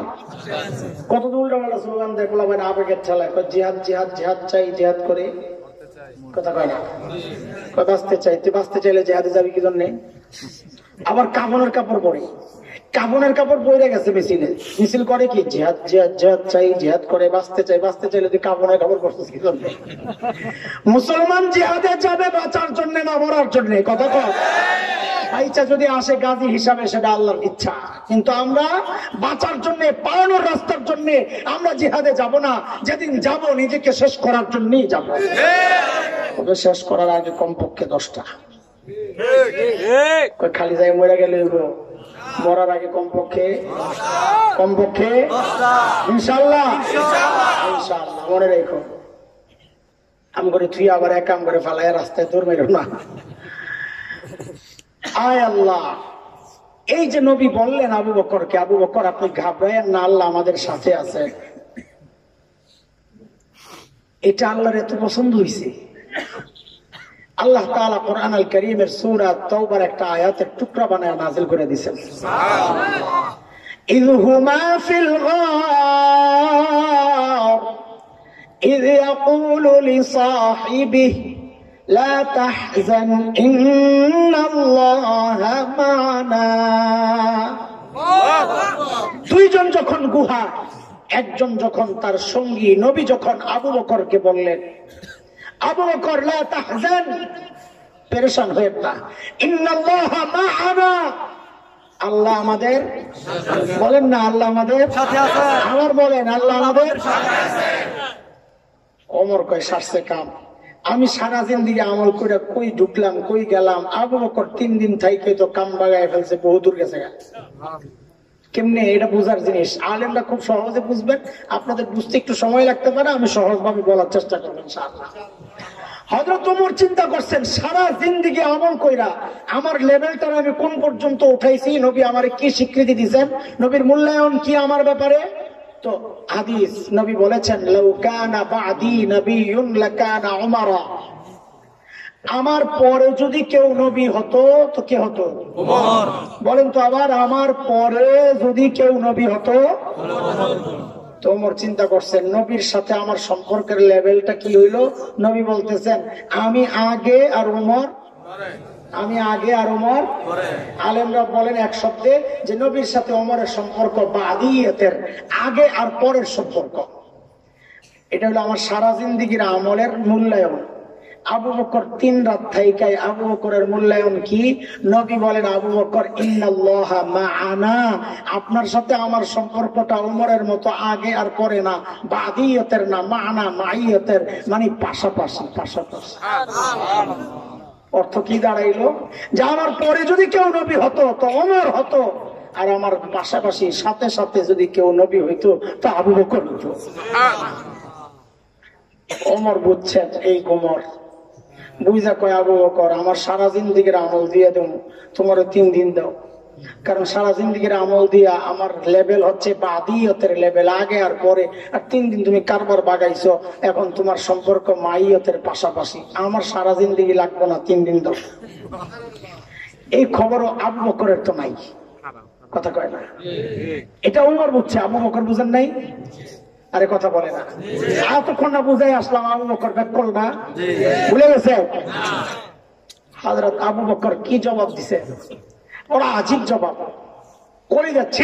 আমি সর্বপ্রথম যখন জীবনের 7-8 বছর আগে হবে আবু বকর এই জবাবটা যেদিন বসছি, ওয়াল্লাহি ওয়াল্লাহি ওয়াল্লাহি আল্লাহকে সাক্ষী রেখে বলতেছি, আবু বকর এই জবাবটা পড়ার সাথে সাথে আমি কেঁদে ফেলেছি, সাথে সাথে। যে কি মানুষ তারা। আবু বকর কি জবাব দিলেন, ওমর কি বলো ভাই, এই 3 দিন যদি তোমারে দিয়ে দেই আমার আর থাকে কি, জীবনে আর করছি কি, এই তো আমার সালাম। এই মালিক আবু বকর বলে জীবনে কিচ্ছু করে নাই, এই 3 দিন বলে পুঁজি আবু বকরের। আমি আপনি কি করে আশা করতেছি জান্নাত পাবো বলেন তো? আবু বকর কি না করছেন নবীর জন্য, কি না করছেন। হিজরতের সময় নবী দরজা নক করছেন, সাথে সাথে দরজা খুলে গেছে। নবী তো অবাক হয়ে গেছেন, আবু বকর আপনি ঘুমান নাই? বলি ইয়া রাসূলুল্লাহ, ওই যে 6 মাস আগে বলছিলেন আবু বকর আল্লাহর হুকুম আসলে বাইর হইতে পারে, আপনাকে সাথে নিব।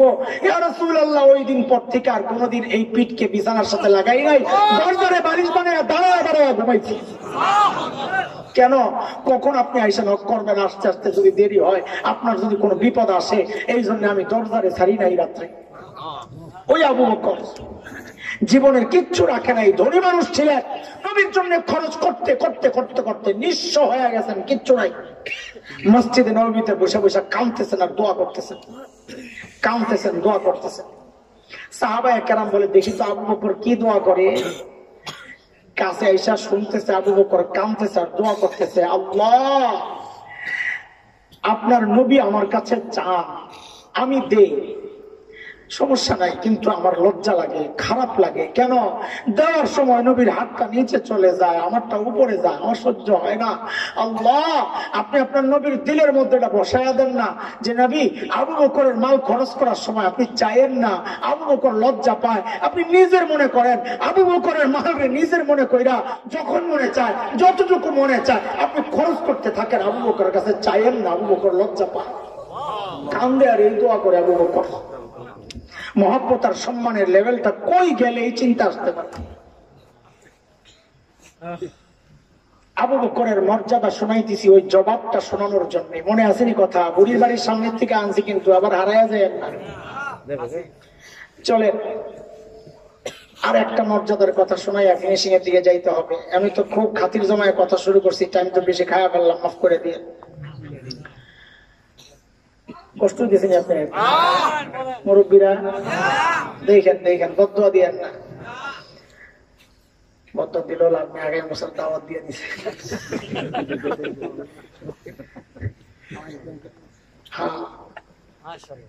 তাবুকের যুদ্ধ চলে, নবী আলাইহিস সালাম চাঁদা চাইছেন সাহাবায়ে কেরামের কাছে, কার কি আছে যাও। আজকে তো ওমর মহা খুশি, কেন? চাঁদার ব্যাপার আসছে তো, আবু বকর আসি কি দিব কি, আজকে ওমর খুশি, আজকে জিতে যাবে।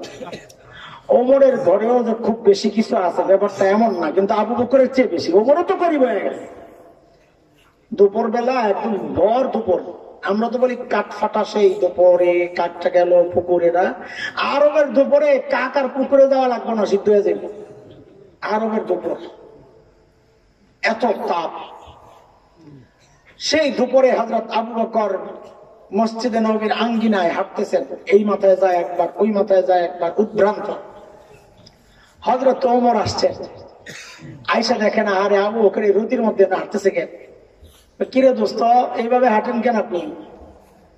তো হযরত আবু বকর বলেন, ওমর ক্ষুধার যন্ত্রণা আর সইতে পারতেছি না, প্রিয় হাবিবের কাছে আসছি, দেখি কিছু মিলে কিনা, না মিললে অন্তত দেখেও তো শান্তি।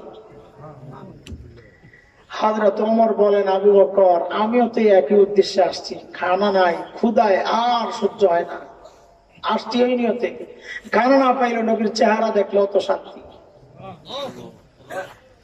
হাসান হোসেনের খিদা লাগলে বলে দৌড়ে নানার কাছে আইসা করতেন, খানার জন্য না, চাইলেও ক্ষুধাটা কিছু মিটে।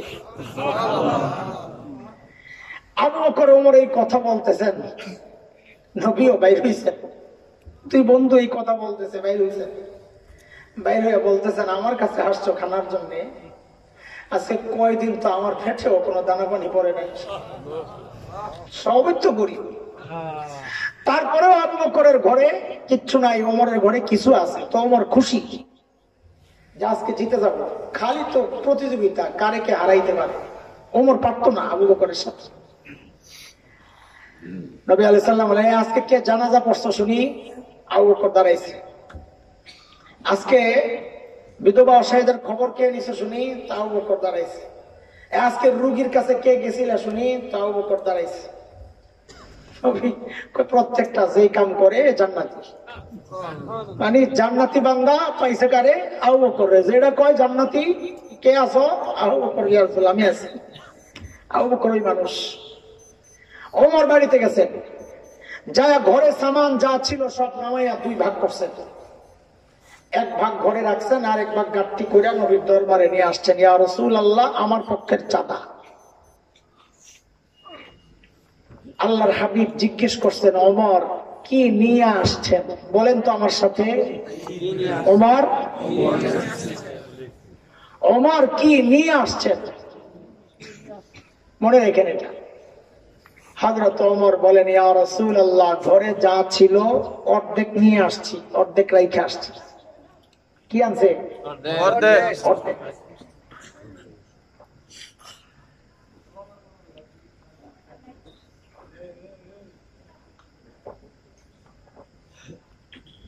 আল্লাহ রাসূল, আচ্ছা ঠিক আছে। এইবার আবু বকরের অপেক্ষা, নবীও করতেছেন, ওমরও করতেছেন। নবী তো হারে, আমার আবু বকর না জানি কি আনে। ওমর অপেক্ষা করতেছে, আজকে একটা মিছিল হবে, একটা ভাব আর কি। আমি বলতেছি এমনি যে ওমরের ভিতরে মনে হয় এরকম একটা ভাব যে আজকে একটা স্লোগান হবে, জিতিল রে জিতিল, ওমর জিতিল। সাইয়েদনা আবু বকর আসতেছেন, নবীও তাকায় রয়েছেন, ওমরও তাকায় আছে। হাতে ছোট্ট একটা পুটলি, আবু বকরের হাতে ছোট্ট একটা পুটলি। বর্ণনার আকৃতি থেকে যতটুকু বোঝা যায় যে ওই পোটলার ভিতরে গায়ের জামা কাপড় গুলা নাই তো কিচ্ছু। গায়ে যে জামা কাপড় ছিল ওইটা ঢুকাইছে। প্রশ্ন আসবে তো, নেনটা আসতেছিল না, চট পরে আসতেছে, চট। রেওয়ায়াতের এই অংশটুকু দুর্বল, আমরা খেয়ালত করবো না, আপনাদের সামনে বলে দিব। এই অংশটুকু দুর্বল, বাকি জাল কথা না। দুর্বল আর জাল এক জিনিস না, যায়েফ আর জাল হাদিস এক জিনিস না। আপনাদেরকে বিভ্রান্তিতে ফেলায় মানুষ। ঘটনা বলার ক্ষেত্রে, ফজিলত বলার ক্ষেত্রে দুর্বল হাদিসও গ্রহণযোগ্য, এটা মুহাদ্দিসদের কথা। সেই জন্য বলতেছি, না হয় আপনাদেরকে বলতাম না। আবু বকরের গায়ে চট, খেজুর গাছের কাটা দিয়া বুতাম বানাইছেন সাইয়্যিদনা আবু বকর সিদ্দিক রাদিয়াল্লাহু আনহু। নবী আলাইহিস সালামের সামনে হাজির করছেন, ইয়া রাসূলুল্লাহ, আমার চাঁদা। আল্লাহর হাবিব জিজ্ঞেস করতেছেন, আবু বকর ঘরে কি রেখে আসছেন? কি জিজ্ঞেস করছেন? ওমরকে কি জিজ্ঞেস করছিলেন বলেন? ওমর বলছেন অর্ধেক আনছি, অর্ধেক রাখছি। আবু বকরের বেলায় নবী আস্তে করে প্রশ্নটা ঘুরাইয়া দিচ্ছেন, আবু বকর ঘরে কি রেখে আসছেন? ওমর কয়, কারবারটা দেখছো, আমি তো আজকেও হাইরা গেলাম। যদি আমার মতো প্রশ্ন করতেন তাহলে তো জিততে চাইতাম যে আবু বকর কি নিয়ে আসছেন। তা আবু বকর কই, এই যে ছোট্ট পোটলা, তা আমার পোটলার চেয়ে ছোট পোটলা এটা। কিন্তু নবী তো আবু বকর ওইটা জিজ্ঞেস করেন নাই, করছেন আবু বকর ঘরে কি রাইখা আসছেন। এর মানে হইলো আজকেও জিতাই দিছে দোস্তরে, আমি তো অর্ধেক রাইখা আসছি, আবু বকর কিছু রাইখা আসছে বইটা মনে হয় না। আবু বকর কি জবাব দিলেন? আরে আবু বকরের জবাব তো পরে শোনো, আগে আবু বকরের ছোট্ট বাচ্চা মেয়ের জবাব তো শোনো। আসমা কি পরিবার আল্লাহ বানাইছেন, আল্লাহু আকবার। আবু বকরের নবী যখন হিজরত করে মদিনার পথে, আবু বকর তো সম্পদ যা ছিল, সোনা মুদ্রা যা ছিল সব গাট্টি করে নবীর সাথে নিয়ে নিছে। আবু বকরের বাবা আবু কুহাফা রাদিয়াল্লাহু আনহু তখনও মুসলমান হন নাই। মক্কা বিজয়ের দিন মুসলমান হয়েছেন আবু বকরের বাবা। আবু বকরের সাথে একটু গন্ডগোল, মুসলমান যেহেতু হয় নাই, আবু বকর বেঈমান হয়ে গেছে, ধর্মহীন হয়ে গেছে, মানে ওনাদের ভাষা বিধর্মী হয়ে গেছে আবু বকর, এই জন্য একটু লাগালাগি। কিন্তু আবু বকর চলে যাওয়ার পর নাতিপুতির জন্য একটু তো মায়া লাগে। আমার আম্মা বলতেন, আসলের চেয়ে লাভের মায়া বলে বেশি। যারা ব্যবসা করে এরা দেখবেন আপনার দোকানে বয়ে বা খাওয়াইবো, কিন্তু লাভ ছাড়বো না, মূলধন শেষ করবো, কিন্তু লাভ ছাড়বো না।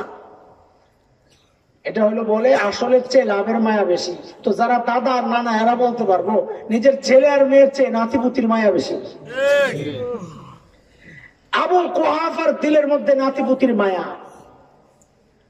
আবু বকর চলে যাওয়ার পর মাথায় আসছে, আরে এগুলোর জানি কিছু দিয়া গেল কিনা, কি খায় আল্লাহ জানে, কেমনে চলে। তো একদিন গেছেন আবু বকরের ঘরে, যায় হযরত আসমাকে ডাক দিয়া জিজ্ঞেস করতেছেন, আসমা দাদু ভাই, বাবা তো মনে হয় কিচ্ছু রেখা যায় নাই, কি লাগবে একটু আম্মুকে জিজ্ঞেস করো, কি লাগবে। হযরত আসমা ছোট্ট জবাব দিচ্ছেন, দাদু ভাই আপনি টেনশন করেন না, আব্বা যাওয়ার সময় যথেষ্ট পরিমাণ রেখে গেছেন। আবু কুহাফা চলে গেছে, কিছু দূর যাওয়ার পর আবু কুহাফার মাথায় আসছে যে আরে আমার ছেলেকে তো আমি চিনি, এই যে লেভেলের পাগল তার বন্ধুর জন্য কিছু রাইখা গেছে মনে হয়। এই কথার ভেতরে কোনো পেশ আছে। আবার আসছে আবু কুহাফা, আয়েশা হযরত আসমাকে জিজ্ঞেস করতেছে, দাদু ভাই বাবা যে রাইখা গেছেন যথেষ্ট পরিমাণ, ওই যথেষ্ট পরিমাণ কি কি রেখে গেছে? হযরত আসমা বলেন, দাদু ভাই আপনি টেনশন করেন না, আব্বা যাওয়ার সময় আল্লাহ আর তার রাসূলকে রেখে গেছেন, আমাদের জন্য এগুলোই যথেষ্ট। ওই পিচ্ছি মেয়ের জবাব যদি এটা হয় তো বাবা আবু বকরের জবাব কি হইতে পারে? সাইয়েদনা আবু বকর জবাব দেন, ইয়া রাসূলুল্লাহ, আসার সময় ঘরের যে খেজুর পাতার বেড়া, ওই বেড়াগুলির থাপড়াইয়া থাপড়াইয়া আসছি। কেন? কারণ মাঝে মধ্যে সুই গেঁথে রাখতাম, যেন একটা সুই পর্যন্ত বেড়ার মধ্যে আটকায় না থাকে, ওই সুইটা যেন আমার কোন মুজাহিদ ভাইয়ের কাজে আসে। ওগো আল্লাহর রাসূল, ঘরের মধ্যে একটা সুই পর্যন্ত রেখে আসি নাই, কেবল আল্লাহ আর তার রাসূলকে রেখে আসছি। এরে বন্ধুরা আমার, সাইয়েদনা আবু বকরের মর্যাদা শুনাইতেছি। জিবরাইল আমিন হাজির, নবীকে সালাম দিয়ে বলতেছেন, ইয়া রাসূলুল্লাহ, আল্লাহ আবু বকরকে সালাম পাঠাইছেন। আমি আপনি ইবাদত করি কাকে খুশি করার জন্য? জিবরাইল আমিন প্রশ্ন করতেছেন, ইয়া রাসূলুল্লাহ, আল্লাহ জানতে চেয়েছেন, আল্লাহ জানতে চেয়েছেন, আল্লাহ তো আবু বকরের উপর রাজি, আল্লাহ তো আবু বকরের উপর রাজি, আল্লাহ জানতে চেয়েছেন আবু বকর আল্লাহর উপর রাজি কিনা। এই কথা শুই না আবু বকর হাউমাউ করে কান্না শুরু করছেন, ইয়া রাসূলুল্লাহ, আমি আমার মালিকের উপর রাজি, ইয়া রাসূলুল্লাহ, আমি আমার মালিকের উপর রাজি। আবু বকরের মর্যাদা শুনাইতেছে। কেন? যে আবু বকরের ওজন কত এটা বুঝলে ওই জবাবের ওজনটা বুঝে আসবে। মনে আছে নি কথা? চলেন যাই বুড়ির বাড়ির সামনে, বহুত ঘুরছেন আপনারা। ওই যে বুড়ির বাড়ির সামনে গভীর রাত, হযরত ওমর যখন জিজ্ঞেস করলেন, আবু বকর এই গভীর রাতে আপনি কেন আসছেন কাজ করার জন্য, আমরা কি নাই আবু বকর? হযরত আবু বকর কি জবাব দিলেন, ওমর আসো তো ভাই, কিন্তু আমি কি আমার আখিরাত কামাই করব না? আমি কি আমার আখিরাত কামাই করব না? আমার আর আপনার জন্য কথাটা খুব স্বাভাবিক, আবু বকরের জন্য কথাটা স্বাভাবিক না। এত বড় মানুষ আবু বকর, তার বলে এখন আখিরাত কামাইয়ের বাকি রয়েছে, এই জন্য গভীর রাতে যায় বুড়ির বাড়ির কাজ করে। কি চিন্তা ঢুকছে আখিরাতের। সাইয়েদনা ওমর কত বড় মানুষ। এক হাদিস তো শুনাইলাম ওমর সম্পর্কে, নবী বলেছেন, লাউ কানা বাদি নবিয়্যুন লাকানা ওমর, আমার পর কেউ নবী হলে ওমর হতো। এটা কত বড় মর্যাদা। ওমর সম্পর্কে নবী বলেছেন, ওমরু ফিল জান্নাহ, ওমর জান্নাতি। আমি আপনি হকের উপর চললে কি বলে লোকটা হকপন্থী নাকি? ওমর সম্পর্কে নবী বলছেন উল্টাটা, দারাল হাক্কু হাইসু দারা, ওমর যেদিকে যায় হক তার পেছনে পেছনে যায়। মানে ওমর হকপন্থী না, বরং হক ওমরপন্থী। কোরআনের বহু আয়াত হযরত ওমরের চাওয়া অনুযায়ী আল্লাহ নাযিল করছেন। এত বড় মর্যাদা ওমরের।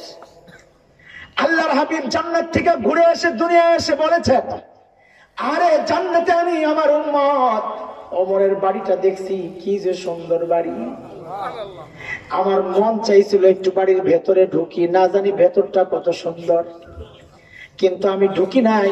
ওমরের আত্মমর্যাদার গায়রত প্রেস্টিজ সম্পর্কে আমি জানি, যদি ওমর অনুমতি ছাড়া ঢুকলে যদি মাইন্ড করে, এজন্য আমি ঢুকি নাই। কারণ কারো ঘরে অনুমতি ছাড়া তো ঢোকা নিষেধ। কোরআনের কথা, সূরা নূর, ইয়া আইয়ুহাল্লাযীনা আমানু লা তাদখুলু বুয়ুতান গায়রা বুয়ুতিকুম হাত্তা তাস্তানিসু ওয়া তুসাল্লিমু আলা আহলিহা।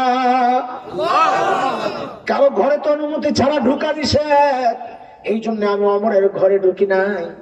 আরে হযরত ওমর বাচ্চাদের মতো হাউমাউ করে কান্না শুরু করছেন। কি বইলা, আবি কাদের তুই ইয়া রাসূলুল্লাহ, আপনার সাথে আমার আত্মমর্যাদা বোধ, কেন একটু ঢুকলেন না ইয়া রাসূলুল্লাহ, কেন একটু ঢুকলেন? এত বড় মানুষ ওমর, সেই ওমরের আখিরাতের ফিকির কি? মৃত্যুর সময় আবু লুলু মাজুসির সন্তান, অগ্নি পূজারীর সন্তান আবু লুলু ফজরের নামাজের সময় হযরত ওমরকে বিষাক্ত খঞ্জর দিয়া অতর্কিত হামলা করছে, পেট ফেলে ফেলছে, নারী বুড়ি বের হয়ে গেছে, কাপড় দিয়া পেঁচ দিয়া হযরত ওমরকে শোয়া দেওয়া হয়েছে ফ্লোরে, বেহুশ হয়ে গেছে। আব্দুল্লাহ ইবনে ওমরের কোলে মাথা অথবা অন্য কোন সাহাবীর কোলে মাথা, একটু হুশ ফিরছে, হুশ ফিরার সাথে সাথে নামাজের খবর নিয়েছেন কি অবস্থা, পড়ছে কিনা। এই অবস্থায়ও দিনের ব্যাপারে তারা কত সিরিয়াস ছিলেন, এই অবস্থায়ও খেয়াল করলেন দরজার কাছে এক যুবক দাঁড়ায় আছে, তার পায়জামা বা কাপড় টাকনুর নিচে। এই অবস্থায় ডাক দিছে না, কাপড় টাকনুর উপরে ওঠা। এই অবস্থায় শেষ কি করলেন, কি মানুষ এরা, আস্তে করে কোল থেকে মাথাটা নিয়ে মসজিদে নববীর ফ্লোরে রাখছেন। ফ্লোরটা কি টাইলস করা, মোজাইক, পাকা, কি মাটি, মাথাটা নিয়ে মাটির উপর রাখছেন। ওমর ইবনুল খাত্তাব খলিফাতুল মুসলিমিন, অর্ধ জাহানের শাসনকর্তা, সেই ওমর জান্নাতের সুসংবাদ প্রাপ্ত ব্যক্তি, সেই ওমর মৃত্যুর সময় মাথাটাকে নিয়ে জমিনে রাখছেন, গালগুলাকে জমিনের সাথে ঘষতেছেন আর কাঁদতেছেন, বলতেছেন ওয়াইলুল লাকা ইয়া ওমর ইন লাম ইয়াগফির লাকা রাব্বুক। ওমর, তোমার রব যদি তোমাকে ক্ষমা না করে তুমি বড় বিপদে পড়ে যাবে। ওমরের আখিরাতের এইরকম ফিকির। আরে আবু বকর এত বড় মানুষ, লম্বা সময় এত বড় মানুষ আবু বকর, অথচ নির্জনে দূরে চলে যেতেন, চিৎকার করে করে কাঁদতেন আর নিজেকে ধিক্কার দিতেন, বলতেন ইবনা আবি কুহাফা, ও আবু কুহাফার বেটা, তুই মানুষ কেন হইলি রে, তুই মানুষ কেন হইলি। ইয়া লাইতানি কুনতু ওয়ারাকা, গাছের দিকে তাকায়া তাকায়া চিৎকার করে করে কাঁদতেন আর বলতেন ইয়া লাইতানি কুনতু ওয়ারাকা, আমি মানুষ না হয়ে যদি গাছের পাতা হইতাম তাহলে তো আমার হিসাব দেওয়া লাগতো না, এখন আমার উপায় কি হবে।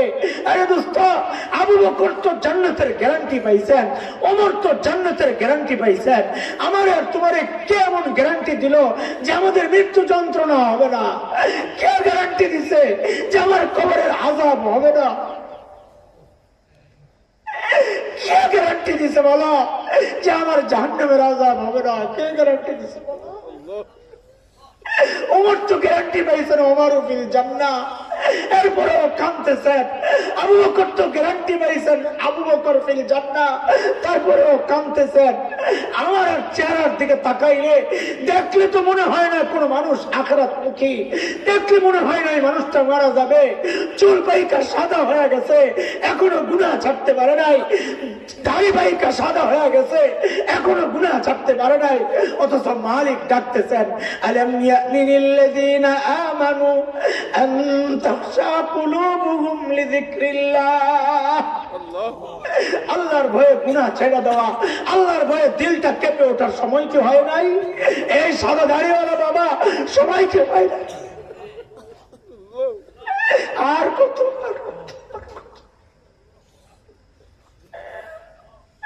কয়দিন সময় পাইবা তওবা করার জন্য? কয়দিন? কে দিবে তোমাকে এই সময়? কে গ্যারান্টি দিছে? ইমাম গাজালি তো এই জন্য বলেছেন এক মজলিসে, আরে কে জানি হইতে পারে এই মজলিসের কারো না কারো এমন আছে কেউ যার কাফনের কাপড় দোকানে চলে আসছে, এমন তো হইতে পারে। কালকে তো খবর পাইতে পারে ওই যে মাওলানা ওয়াজ করে গেছে হাসান জামিল দুনিয়ায় নাই। প্রস্তুতি কি আপনার? আরে প্রস্তুতি কি বলেন? আমার তো কোনো প্রস্তুতি নাই। আমি তো বলি মালিক আর একটু সুযোগ দাও, এখন নিলে আমি ধরা খায়া যাবো। আমল নামা শূন্য শূন্য। নিজেরা জিজ্ঞেস করেন কি পুঁজি আপনার? কি পুঁজি নিয়ে আল্লাহর সামনে দাঁড়াইবেন? হিম্মত আছে? কবরে প্রশ্নের জবাব দেওয়ার হিম্মত আছে মুসলমান? বলো। আল্লাহ তো এই জন্যই ডাক দিয়া মায়া করে বলতেছেন, ইয়া আইয়ুহাল্লাযীনা আমানুত্তাকুল্লাহ ওয়াল তানজুর নাফসুম মা কদ্দামাত লিগাদিন ওয়াত্তাকুল্লাহ।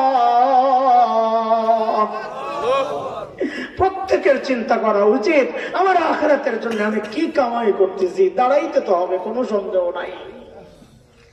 মালিকের সামনে দাঁড়াইতে তো হবে, দাঁড়ানো ছাড়া তো বাঁচার উপায় নাই। দাঁড়ায় কি পেশ করবো? পুঁজি আছে কি, চালান কি? বলেন, নিজের জিজ্ঞেস করেন, নিজেকে জিজ্ঞেস করেন। সারা জীবনটা হিসাব করলে কতক্ষণ মালিকের গোলামিতে কাটাইছেন, কতক্ষণ মখলুকের সাথে সম্পর্ক করে কাটাইছেন, নিজেকে জিজ্ঞেস করেন। অথচ একটা গাছ দাঁড়ায় দাঁড়ায় মালিকের তাসবিহ পড়তেছে, একটা কুত্তা চলতে চলতে রুকুর হালতে মালিকের তাসবিহ পড়তেছে, সাপ বিচ্ছু পিঁপড়া গুলা সিজদার হালতে মালিকের তাসবিহ পড়তেছে। পড়ে না শুধু এই জালেম মানুষগুলা, যাদেরকে আল্লাহ সর্বোচ্চ নিয়ামত দিয়েছেন, সর্বোচ্চ সম্মান দিয়েছেন, সর্বোচ্চ সুন্দর করে বানাইছেন, সময় দেয় না এই জালেম গুলা। আমার এই সময়ের টাইম ইউটিউব একটু ভাগ পায়, ভাগ পায় না আমার মালিক।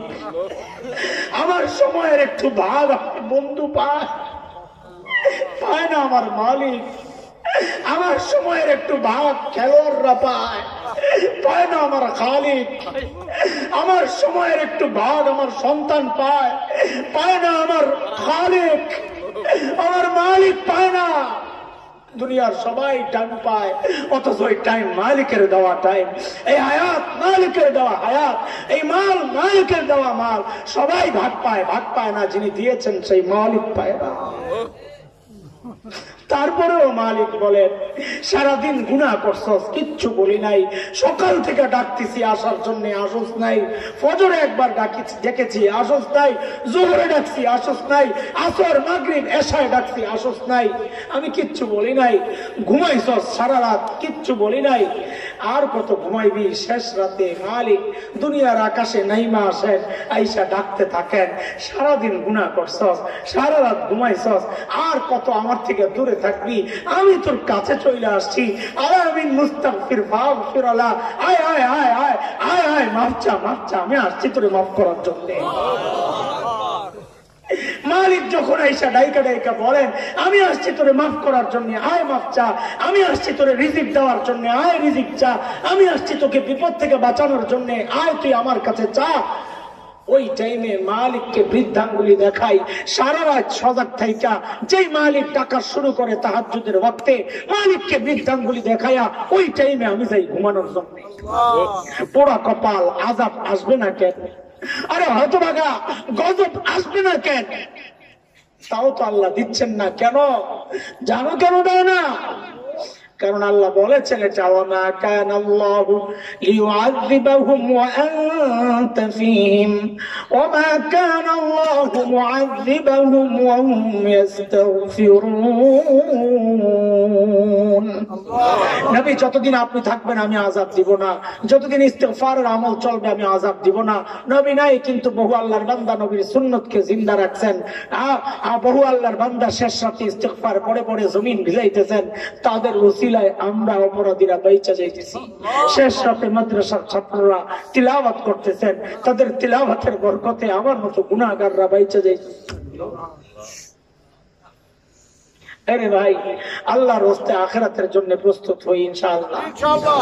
আজকে বয়ান শুরু করছিলাম ওই কথার জন্যই, যে আজকে এই যে নতুন মসজিদ যারা উদ্বোধন যারা করছেন এরা আখিরাতের সম্বল একটা জুগাইছেন। ওইটার থেকে কথা আগাইতে চাইছিলাম, ওই দিক দিয়ে শুরু করা হয় নাই। যারা এগুলো করতেছেন তারা আখিরাতের সম্বল যোগাইতেছেন। ওইটা আল্লাহ বলছেন আখিরাতের জন্য কি পুঁজি তোমার, এগুলো একটা পুঁজি। যারা আজকে দান করছেন এটা একটা পুঁজি। এই পুঁজি খালি বাড়াইতে থাকেন, পুঁজি খালি বাড়াইতে থাকেন যত পারেন। অবসর টাইম হাঁটতেছেন, মুখটা বন্ধ রাখার দরকার কি? আপনি হেঁটে হেঁটে বাজারে যাচ্ছেন, মুখটা বন্ধ রাখার দরকার কি?